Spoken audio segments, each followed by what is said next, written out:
She's an HBCU graduate holding a master's degree in English and a PhD in Africana Women's Studies. She's been a professor teaching on subjects pertaining to the African diaspora experience at some of the most prestigious HBCU institutions in the country. If there's anyone I can have this conversation with, it's her.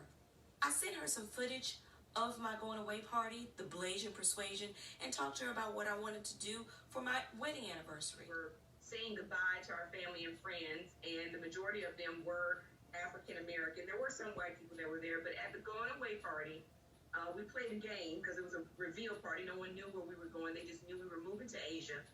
We showed them, or we asked them to also do a fashion appreciation moment, where they were asked if they had ever traveled to Asia and they had ever purchased anything from whatever country that they visited, if they would wear it as a fashion, statement, as a fashion show, and play this game of guess where the Ingrams are going, and where they're wearing things from China, from India, from Japan.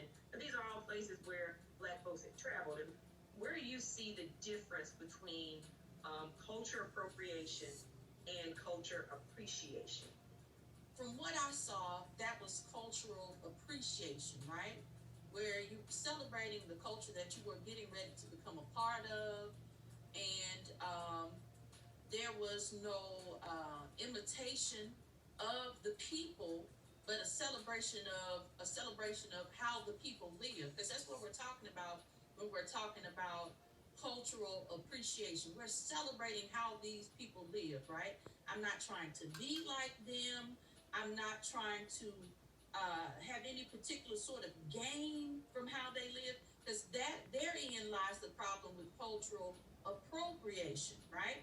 When we have seen artists and people who have culturally appropriated other cultures, the issue has been is that these people have benefited from not just their celebration of different cultures, especially African American culture, but they have claimed it as their own, right? Wherein lies the problem with cultural appropriation. And it is not enough to say that I was influenced by Black people when none of the gainful things that you receive from your appropriation are going toward our community. So when we talk about cultural appreciation, we're not talking about benefiting from disenfranchised people. We're talking about celebrating who these people are. We talk about appropriation. We're talking about there has to be some sort of benefit from your taking on this particular culture. That's what we're talking about when we're talking about appropriation, right? A couple of years ago, I had the opportunity to take part in this film by Mogul Films called Bleaching Black Culture, right? And during that film, I brought some information to the producers because they were unaware of the Asian hip hop movement, right?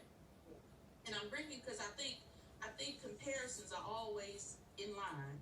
So now we have people who are involved in hip hop culture from every ethnicity, every race under the sun, and you would be stoned if you were to say that hip hop culture is Black culture. But it is, right? But what happens is that people identify with, so many people around the world have begun to identify with hip hop culture because hip hop culture really started as a voice for the voiceless. So when we heard these songs were the tales of disenfranchised people who were not being heard by the status quo. We talk about in terms of this racial sensitivity. Now everybody wants to be extremely sensitive, and I think it is good to some degree because we do need to be more aware of how we view, how we speak to, and how we look at the cultures of other people. But I do also think that when it comes to this idea of you being thought of as an appropriator simply because you wear a kimono.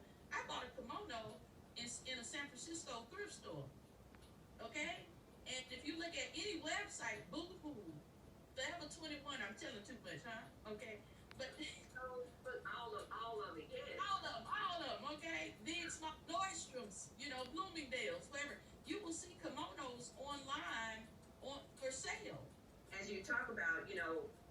selling a kimono or selling that particular garment, you look at the history, how the Japanese wanted the garment to be sold into mainstream, how they were intentional in the 1800s to sell garments and actually enter into and capitalize on the silk market and merchant trade.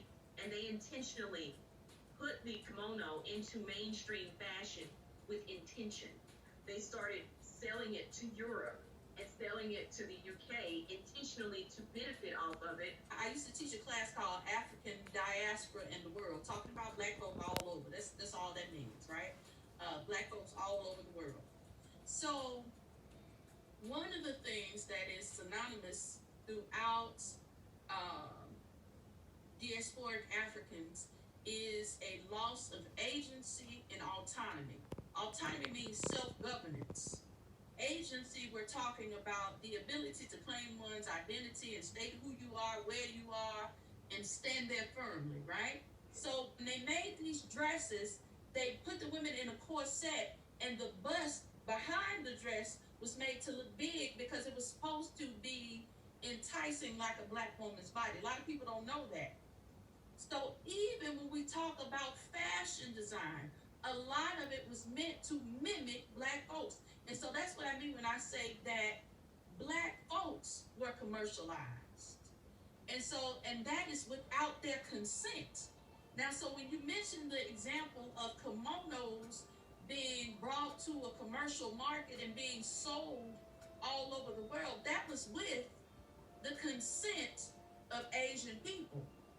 So that is what we're talking about when we take a loss of autonomy and a loss of agency. But the thing that I'm taking away with this and evaluating the difference between appropriation and appreciation, or appropriation just in general, benefit, agency, autonomy, these factors that you need to look at in the behavior, the action, or whatever it is that you're evaluating as to whether or not it feels or appears or is in actuality appropriation versus appreciation. Dr. Hall, this has been a brilliant conversation. I'm so happy that you are here and thankful to have this conversation with you. I could keep you on for 2 hours, but I won't do that to you. Probably because I just need to call you and talk to you more anyway.